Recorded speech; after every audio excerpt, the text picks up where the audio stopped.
Go ahead. Hi, y'all. It's Anj and Sasha, and we're sitting on the beach on this very overcast day. And I think today we want to talk to you about impermanence and what does it look like to embrace impermanence when it's a really scary thing and a really scary thought.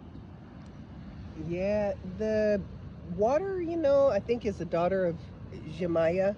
I just feel like the beach and the water remind me of something new all the time. I'm thinking about how we were the reason why we decided to have this talk is because we were walking on the beach and there were a lot of dead fish today. A lot of dead fish. And it's because it's winter and there were some storms over the weekend and we didn't come yesterday because we went and ate at a really sweet restaurant where a friend of ours made reservations for us. Shout out to Gustavo. You're so sweet. Yeah. And so we just really had a relaxed day yesterday. Yeah. And so every time I stay away from the beach or the water, like I notice something new, especially when I come back, even if it's just day to day. And so the fish, at first I kind of like was in this place where I was like, I'm having a negative experience. Of the this dead is fish. Disgusting. The dogs are trying to sniff the dead fish. Percy dead rolled fish. around in one. Well, yeah. And I'm like, this isn't pleasant. No. And then I accidentally stepped on one while I was jogging.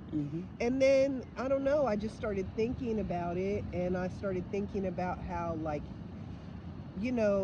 things change. Change is inevitable, and there is a cycle to everything. There's a life and death in everything, and I guess it can feel. Anj was asking me earlier if I felt like they were being emo. And I don't. I actually don't think it's emo. Maybe it's because both of us have these wing fours in our Enneagram. But I don't think it's emo. I think that things change.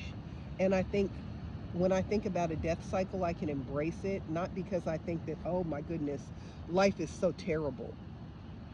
But because when I am being in an expansive place, and maybe this is me being influenced, by my African heritage parts of me. It's like, death is an inevitable part of a cycle, but also it's the beginning.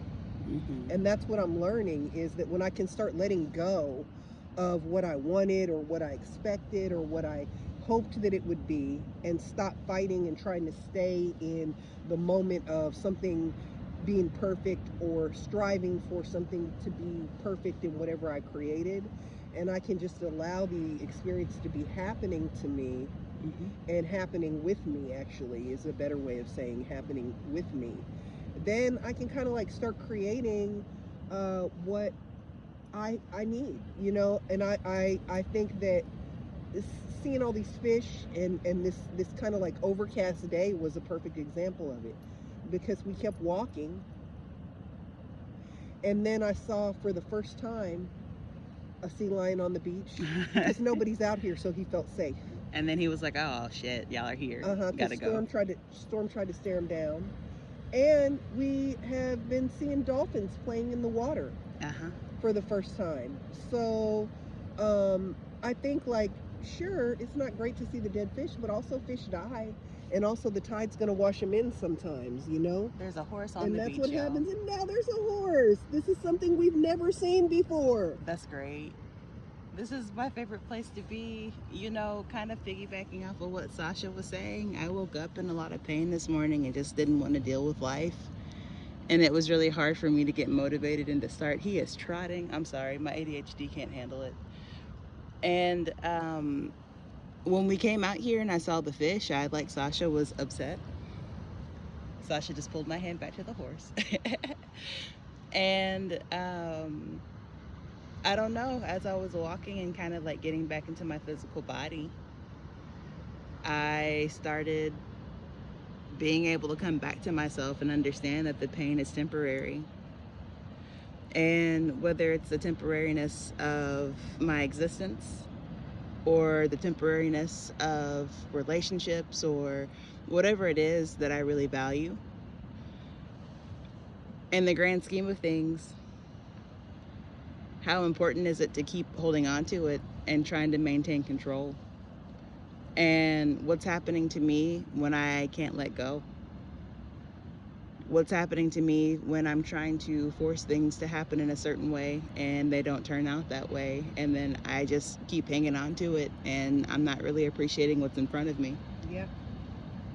I also think it's really interesting because some people think that the life that we're living is boring. In the small place we are at, we're in a really small town at the end of the world. At the end of the world. And because you can't really see anything really out there. All you can really see is maybe every once in a while a boat, but it seems like it's the end of the world. It's vast. And I think it's not boring. I had the thought while I was running. I said, I wonder how anybody can get bored when the ocean changes every day. Mm-hmm. She has something different, different lesson, and something new for me to discover every day. And I think that if I live when I live to be 110 years old, I will still not have learned everything that she has to teach. Such a teacher. And then I just thought, like, even that's just true about nature. Mm-hmm. Nature changes every day and it has different lessons every day. We're so used to everything being fast, go, go, go. But I think I'm finding a lot of peace. And I'm also finding myself, two things can be true at the same time. Mm-hmm. I have little pieces in my heart that still hurt, and I hope that, and I pray, and I'm manifesting for all Afro-Indigenous peoples to be free. I hope that you all make your way to a place where you can be free. And I hope you enjoy the rest of your Monday. I hope you do too. And in the spirit of me being 97 at heart, and have always been 97 at heart, you can't really appreciate the good things if you don't have the bad things to compare it to. And on that note, we're gonna turn off our Erica Badu-ness a little bit and walk on home. Sasha rolled their eyes when I said that. We hope that y'all have a great day. We'll see you next time.